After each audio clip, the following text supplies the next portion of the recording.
కొట్టించి బయటపడేసే పరిస్థితి వచ్చింది.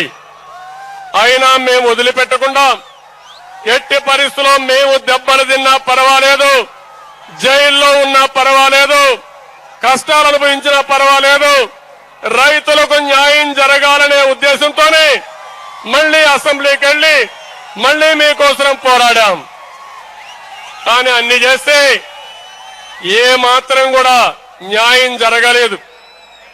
ఈ ప్రభుత్వం ఏ మాత్రం కూడా ముందుకు రాని పరిస్థితి వచ్చింది. అలాంటి పరిస్థితిలో నా జీవితంలో మొట్టమొదటిసారిగా నిరవధిక నిరాహార దీక్ష కోసం, రైతులకు న్యాయం కోసం నేను 8 రోజులు నిరాహార దీక్ష కూర్చున్నాను. నేను ఒకటే మీ అందరికి హామీ ఇస్తున్నా, నా ప్రాణం పోయినా పర్వాలేదు, నా ఆరోగ్యం పోయినా బాధపడను.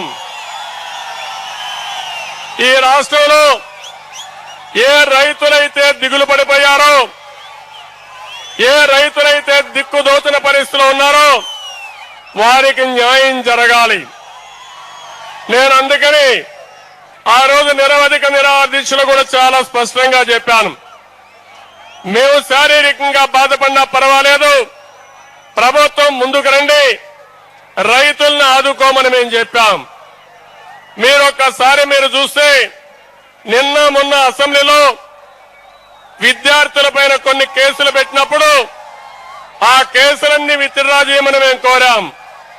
అన్ని కేసులు విత్డ్రా చేయండి, రైతు సమస్యలు మాట్లాడదామంటే 3 రోజులు కేసులు విత్డ్రా చేయకుండా కాలయాపన.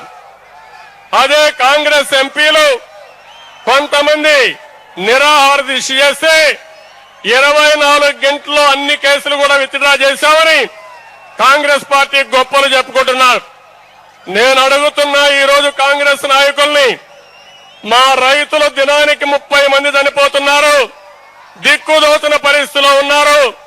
కాంగ్రెస్ ఎంపీలు మీరు కూడా నిరవధిక నిరాహార దీక్ష చేసి మా రైతులకు న్యాయం చేయించమని ఈ ప్రభుత్వంలో ఉండే కాంగ్రెస్ ఎంపీల్ని,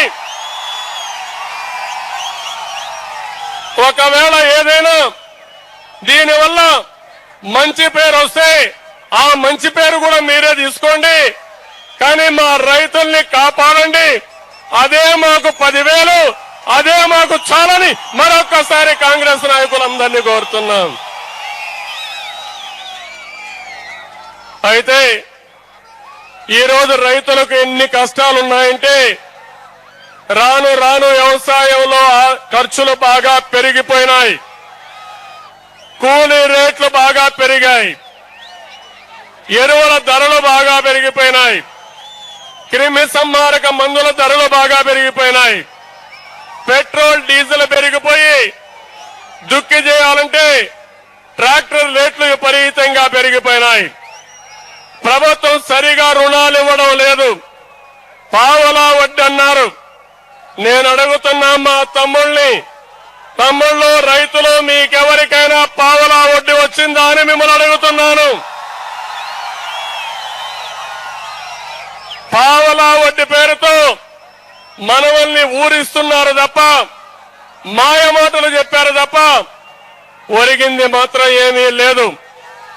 3 సంవత్సరాల్లో పావలా వడ్డీ రూపేణా వీళ్ళిచ్చింది 80 కోట్ల రూపాయలు, అవసరమయ్యేది 3,000 కోట్ల రూపాయలైతే 80 కోట్ల రూపాయలు ఇచ్చి దానికి కూడా గొప్పలు చెప్పుకునే పరిస్థితి వచ్చింది.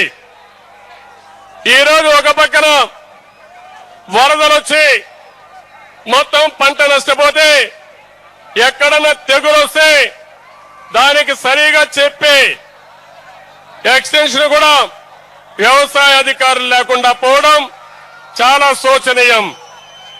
ఈ రోజు మీరు రైతులు చూశారు, వ్యవసాయం తెలియని వ్యక్తుల్ని ఆదర్శ రైతులుగా పెట్టుకుని కాంగ్రెస్ నాయకులు నెలకు 1000 రూపాయలు వాళ్ళకిచ్చి రైతుల పట్ల శాపంగా మారారు తప్ప ఈ రైతులకు న్యాయం జరిగే పరిస్థితి లేదు.